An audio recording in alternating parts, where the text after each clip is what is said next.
За өнгөрсөн 5 дахаас өнөөдрийг хүртэл улс төр нэхэр завгүй ритмтэй байлаа гэж. Чи хайчид ирж байгаа даваадлаа. Сая 0 орчод ирсэн дараа. За энэ хүнийг одоо энэ жагсаалаас явуулъя. Улсын хурлын гишүүд нэг нэгээрээ гараад ир үзье.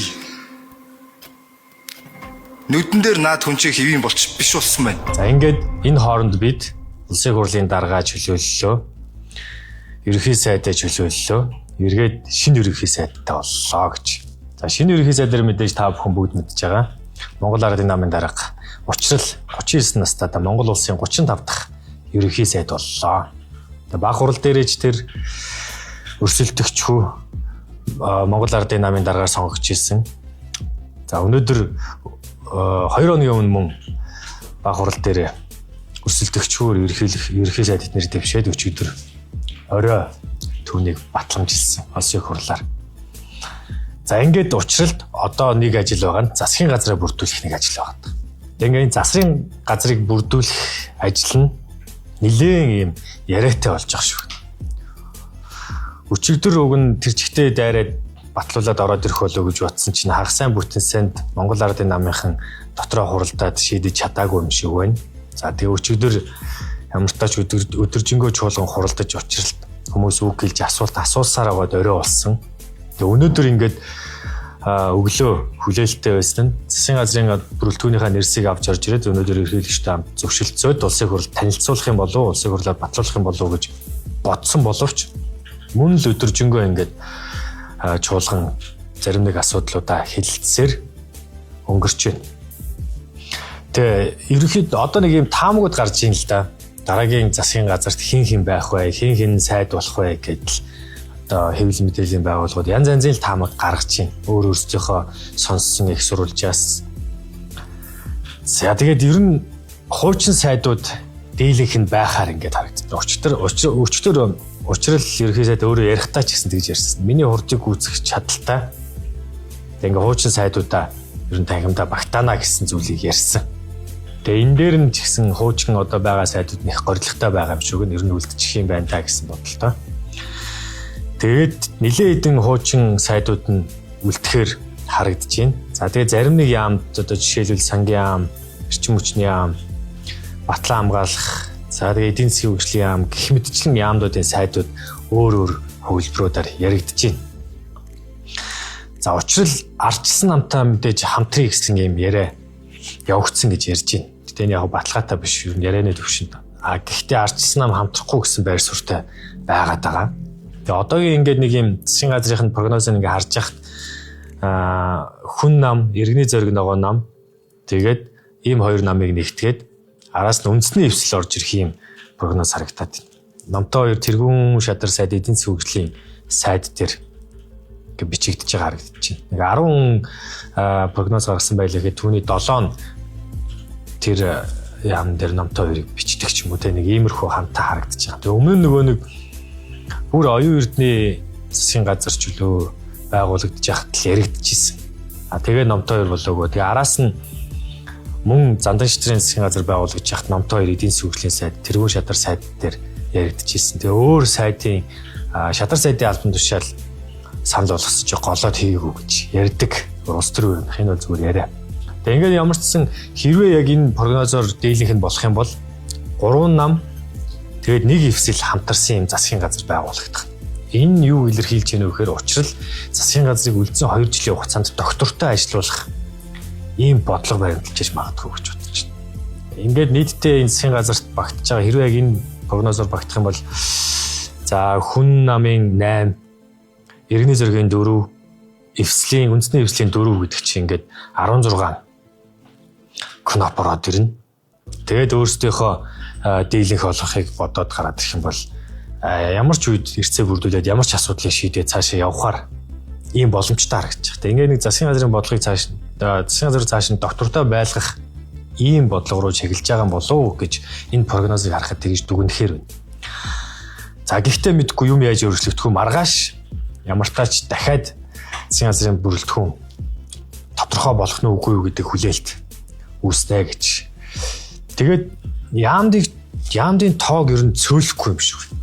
Уг нь сөрөг хүчин за тэгээд ард түмний зүгээс одоо байгаа энэ 12 15 6 7 8 яамны тоог цөөлөөд чанартай хідэн яамаа үлдээгээд зарим нэгтгэхэд те ингээ нэг юм цомхон бүтцээр хүчтэй хурдтай ажиллах нь үү гэж харж исэн боловч ер нь цөөлөхгүй шинжтэй байх шиг байна. Харин дэд сайдуудыг байхгүй болох тухай ярьж байна. Гэхдээ бүгдийг нь биш. Яг нэг үндсэн чиглэлийн 4 яамаа дэд сайдтай үлдээх нь сангийн яам, эдийн засгийн яам, за гадаад харилцааны яам, хууль зүйн дотоод хэргийн яам гэх мэтчлэн үндсэн 4 яамаа дэд сайдтай үлдээгээд бусдын олиулах тухай учрал өөрөө өчтөр амнаасаа гаргасан гэж. За ингээд маргааш засгийн газрын үг нь ээлжид хуралдаан болох өдөр лав гариг болгон засгийн газар хуралддаг. Тэгээ үг нь одоо ингээд хуучин ерхий сайд ногцорсон. Тэгээ хуулийн дээр юу гэж бодохоор ерхий сайд огцорсноор засгийн газрын бүтэц бүрэн бүрэлдэхүүнээр огцорно гэдэг ийм хуультай. Тэгэхээр одоо өмнөх засгийн газрын тэргүүн ажлаа өгсөн.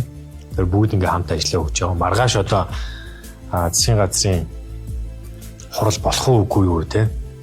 За болоо цаашаа явхад хуучин бүрэлдэхүүн хуралдах юм уугүй юу гэдэг ийм сонин асуулт орж иж байна. Мэдээж хуучин бүрэлдэхүүн хуралдахгүй тодорхой. Тэгээ учрал гинт нөгөө нэг шинэ бүрэлдэхүүнээ авчирч хуралдахгүй тодорхой. Тэр маргаашийн засгийн газрын хуралдаан яах их нь асуултын тэмдэг болоод үлдэж байна гэж.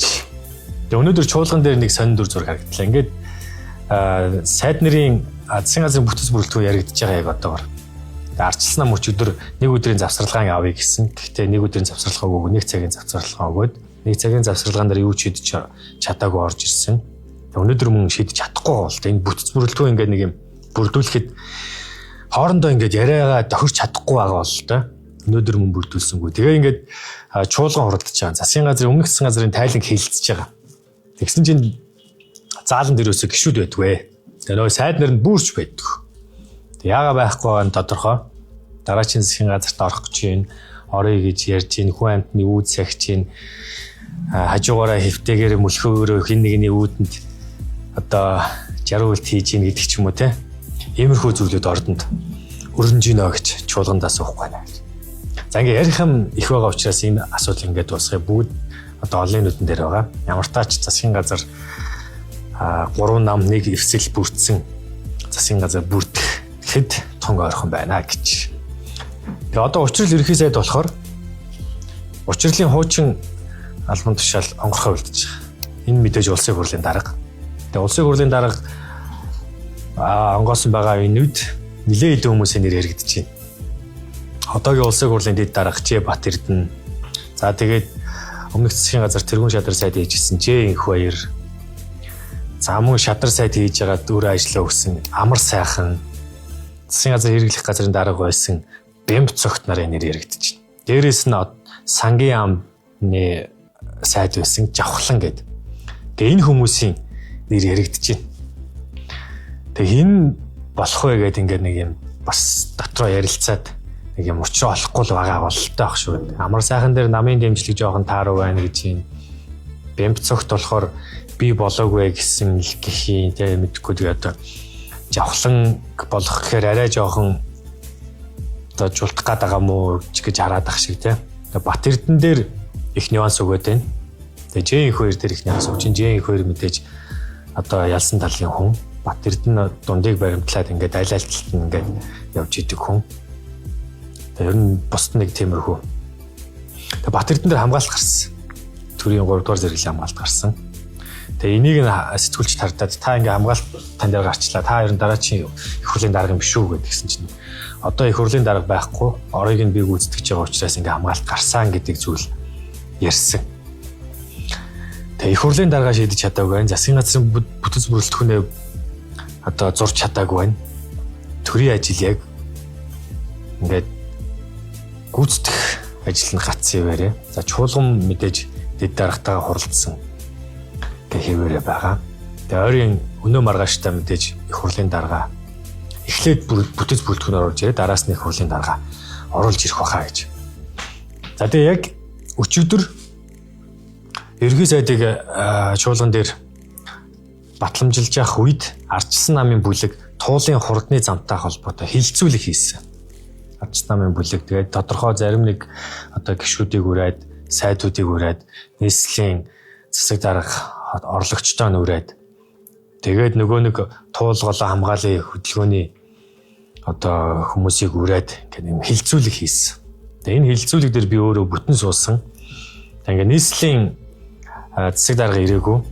Орлогч, нэгдүгээр орлогч даваа талаа ирсэн. Даваа талын танилцуулган дээр танилцуулгыг сонсоод араас нь усны газар за тэгээд нөгөө иргэний нийгмийн хөдөлгөөний хүмүүсийн төлөөллийн танилцуулгыг ингээд сонсоод зарим нэг мэрэгжлийн хүмүүсийн танилцуулгыг сонсож байхад ингээд маш их зөрсөн.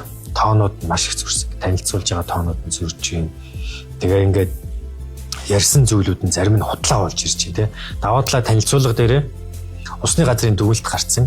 Туулгалд одоо хэрхэн нөлөөлөх вэ гэдэг усны газрын дүгнэлтийг гаргачихсан гэж ярьсан.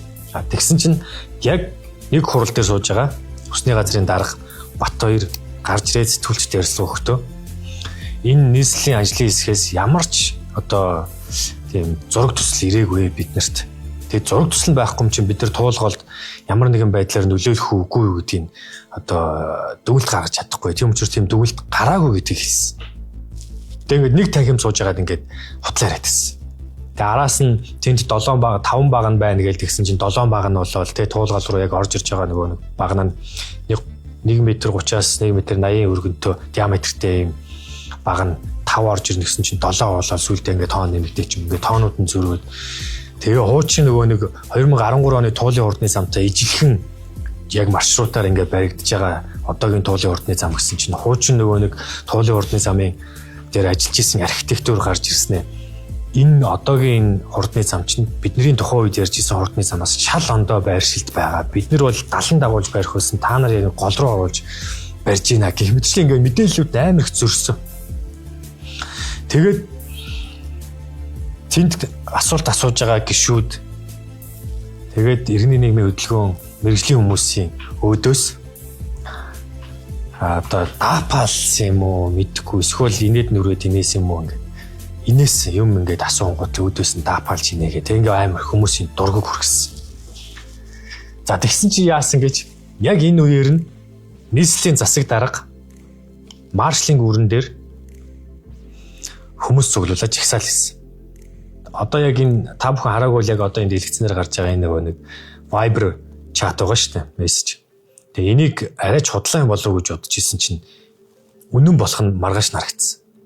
Ингээ хороо бүрээс 100 илүү 500 жилийн хүмүүс цуглуулад тийм ингээд жагсаал хийнэ гэдэг. Тэгсэн чинь яг маргааш нь Нямбатар дарга өөрөө микрофонтой ардталт нэг 2 залуу томоог өгч нь спикер барьчихсан. Тэгээ баахан хэсгийн төлөөлөгчид төрийн албаныхыг авчирч яагаад тэнд өдөөн төрхраад жагсаал хийгээд айлын хаалга очиж нүдээд тэгээ зарим нэг хүмүүсийг доромжлоод улсын хурлын гишүүдийг гараа дээр үзье гэх мэтчлэнгээр ингээд дайраад тэнд яг ингээд нэг юм галзуурлын төвшин тулж байгаа мэт ийм жагсаал хийсэн. Дөөнд нөгөө нэг энэ орд дотор хилцүүлэгт суух хэрэгтэй юм шүү дээ. Тэгээд тэнд очиж жагсаал хийгээд явсан гэж. Тэг ингээд нийслэлийн одоо засаг дарга нийслэлийн засаг дарга хотын дарга хүн тэнд ингээд жагсаал хийгээд иргэдийг төрхрээд явна гэдэг нь өөрөө ёс зүйн хувьд яагаач байж болохгүй зүйл. За тэгээд түүний асуудал оройн чуулган дээр яригдсан. Чуулган дээр юу гэж яригдсан бэхээр зарим нэг гишүүд асуусан. За энэ хотын даргач яг нүдэн дээр галзуурлаа. Иргэдтэйгээ байлдаж байна тий.